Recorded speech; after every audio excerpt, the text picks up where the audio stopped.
We have to take the gloves off. Americans pushing Republicans really hard, particularly when they try to defend Trump, but Americans also really pushing their Democratic members of Congress to do more, to fight harder against this White House and what feels like a real crisis in Washington. And that's happening not just to Democratic members of Congress you're learning about for the first time here, because I'm showing you tape from their town hall. It's happening to all the Democrats, including the Democratic leader in Washington, Hakeem Jeffries, leader of the House.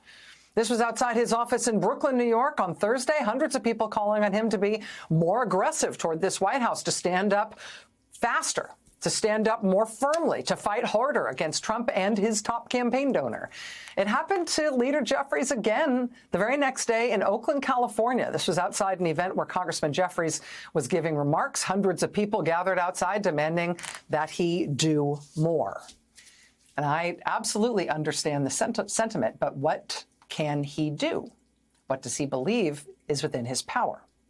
Joining us now is the man himself, Democratic leader in the House, Hakeem Jeffries. The case that you are making against Republican policies here is one that I hear and is cogent and that plays to a greater or lesser extent, I think, all across this country. The other thing that Americans are stressed out about, though, right now, is that policy doesn't feel like it's the main conversation right now. It feels like we are in the middle of a ketamine-fueled, middle-of-the-night, autocratic power grab that is rendering Congress irrelevant, that's rendering policy irrelevant, and that's rendering the rule of law an afterthought, if not a joke, to those who are planning on staying in power indefinitely without benefit of further elections. I mean, it is not about it is about a bad budget. That's one of the things you have to contend with. But the fight here feels like it's on a different scale than the kinds of legislative point-counterpoint stuff that I think Democrats and Republicans are used to fighting over.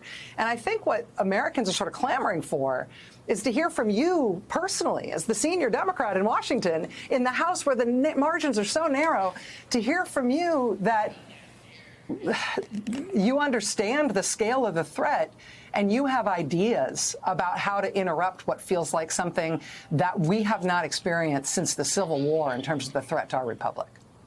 Well, it's certainly the case that we understand the scale of the threat. That can't be doubted. The CBC, which I'm a part of, definitively understands the scale of the threat. Our communities have been under siege, as you pointed out, since before the Civil War.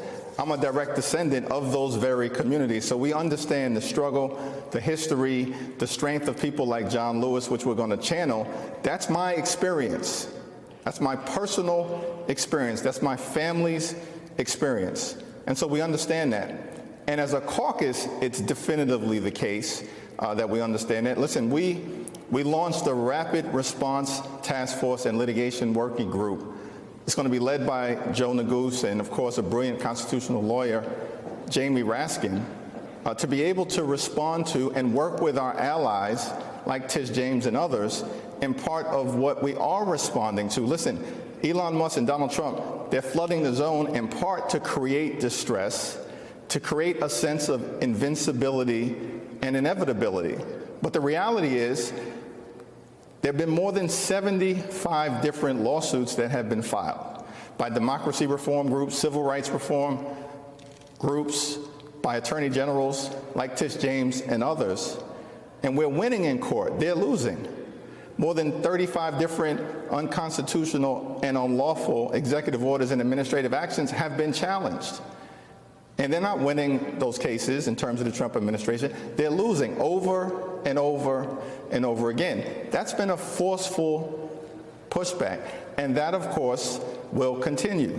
The congressional battles will continue. And the mobilization in the communities will continue.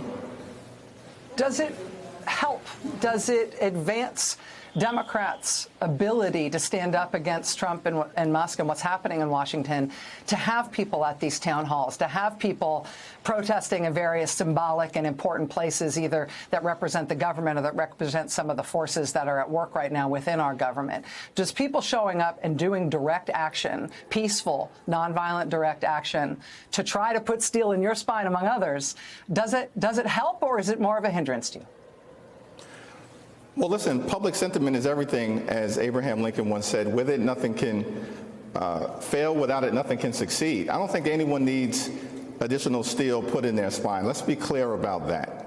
And I think, the House Democrats under the leadership of Nancy Pelosi during the prior Trump administration, continuing to where we are at this moment, are going to continue to push back forcefully, using every tool available. Now, I think it does help, for instance, that our House Republican colleagues are held accountable.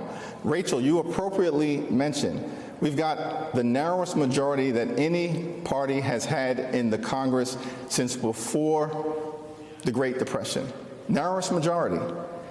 218 Republicans, 215 Democrats. The Democrats are holding together. We're holding together, for instance, on this reckless Republican budget, which is a betrayal of working class Americans, and cuts to Medicaid, cuts to SNAP, cuts to veterans benefits. That's not theoretical.